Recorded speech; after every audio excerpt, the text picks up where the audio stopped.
Hi అండి, అందరికి నమస్తే. నేను మీ భూషణం. ఈరోజు మనము స్పెషల్ కాజు చికెన్ కర్రీ తయారు చేసుకుంటున్నామండి. ముందుగా నా ఫాలోవర్స్ అందరికీ చాలా చాలా థ్యాంక్స్ అండి. నాకు ఇంతగా సపోర్ట్ చేస్తున్న మీ అందరికీ చాలా థ్యాంక్స్ అండి. అయితే ఫ్రెండ్స్, నేను రెస్టారెంట్లో ఎలా తయారు చేస్తానో అదే విధంగా మనం ఇంట్లో తయారు చేసుకుందాం. కొంచెం నూనె పోసుకుందాం. 2 టమోటా ఆయిల్లో ఫ్రై చేసుకుందాం. టమోటా ఇటువైపు దూరగా ఆయిల్లో ఫ్రై చేసుకుందామండి. ఎండు కొబ్బరి, జీడిపప్పు, నువ్వులు, గసాలు లైట్ ఫ్రై చేసుకుందామండి. ఆయిల్లో ఫ్రై చేసుకోవడం కదండి. ఈ విధంగా చల్లారింది కదండి, మెత్తగా గ్రైండ్ చేసుకుందాం. 1.5 గరిట ఆయిల్ పోసుకుందామండి. ఆయిల్ వేడైనది. 50 గ్రాములు జీడిపప్పు ఫ్రై చేసుకుందాం. చూడండి, మనకు దోరగా ఏగినాయండి. ఇప్పుడు సపరేట్ ప్లేట్లోకి తీసు చెక్క, లవంగాలు, యాలకులు, స్టారు, బిర్యానీ ఆకు దోరగా ఫ్రై అయినాయండి. సన్నగా కట్ చేసుకున్న ఉల్లిపాయలు వేస్తున్నాను. 2 పచ్చిమిర్చి కూడా ఇలా సన్నగా కట్ చేసుకున్నానండి, అవి వేస్తున్నా. ఉల్లిపాయలు, పచ్చిమిర్చి దోరగా ఫ్రై చేసుకున్నాను. చిటికెడు మెంతాకు వేస్తున్నానండి. ఈ విధంగా అంతా ఫ్రై అయిందండి. ఇప్పుడు నేను అరకిలో బోన్లెస్ చికెన్ వేస్తున్నానండి. ఒకసారి ఇలా కలుపుకుందాం అంతా. స్పూను పసుపు వేసాం కదండి, ఒక్కసారి ఇలా కలుపుకుందాం. అల్లం చిన్నులపాయ పేస్ట్ వేస్తున్నానండి. చూడండి, మనము అల్లం చిన్నులపాయ పేస్ట్ వేసాం కదండి.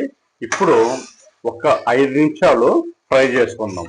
1 స్పూను కారం, 1 స్పూను ధనియాల పౌడర్, చిటికెడు జీరా పౌడర్. మనం మసాలా వేసాం కదండి, ఒక్కసారి ఇలా ఫ్రై చేసుకుందాం. మనకు ఆల్రెడీ బోన్లెస్ చికెన్ ఉడికిపోయిందండి. చూడండి, మనము ముందుగా టమాటా పేస్ట్ రెడీ చేసుకున్నాం కదండి, ఈ మసాలాలో వేస్తున్నానండి. టమాటా పేస్ట్ వేసాం కదండి. ఇప్పుడు మనము 1 గ్లాసు నీళ్ళు పోస్తున్నానండి. మనం నీళ్ళు పోసాం కదండి. ఇప్పుడు ఒక 10 నిమిషాలు మూత పెట్టుకొని బాగా దగ్గరగా అయ్యేంత వరకు ఉడికించుకుందాం. చూడండి, మనకు ఎంత చక్కగా రెడీ అయిందో కర్రీ. ముందుగా ఫ్రై చేసుకున్న జీడిపప్పు వేస్తున్నానండి.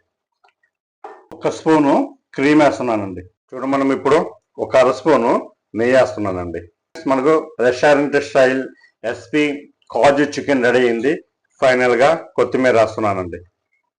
కాజు చికెన్ కర్రీ రెడీ అయింది. ఇక్కడ చపాతీ రెడీ అయిందండి. చపాతీ, రోటీ, పుల్కా, బటర్ నాన్, కుల్చా ఏంటి వైట్ రైస్ అండ్ బిర్యానీలోకి చాలా అంటే చాలా బాగుంటుందండి. ఇదే విధంగా మీరు కూడా తయారు చేసి పిల్లలకి ఇవ్వండి, చాలా బాగుంటుంది. ఓకే, కాజు చికెన్ చూడండి ఫ్రెండ్స్.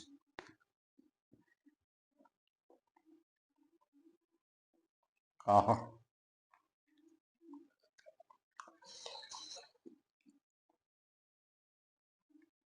రండి. సూపర్ అంటే సూపర్గా ఉంది. అద్దిరిపోయింది ఐటమ్. బాబ్బా తింటుంటే ముక్క కరిగిపోతుంది నోట్లో. నేను ఫ్యామిలీ రెస్టారెంట్లో ఎలా తయారు చేస్తానో అదే పద్ధతిలో ఇంట్లో తయారు చేశానండి. చాలా అంటే చాలా బాగుంది ఐటమ్, నిజంగా చెప్తున్నా.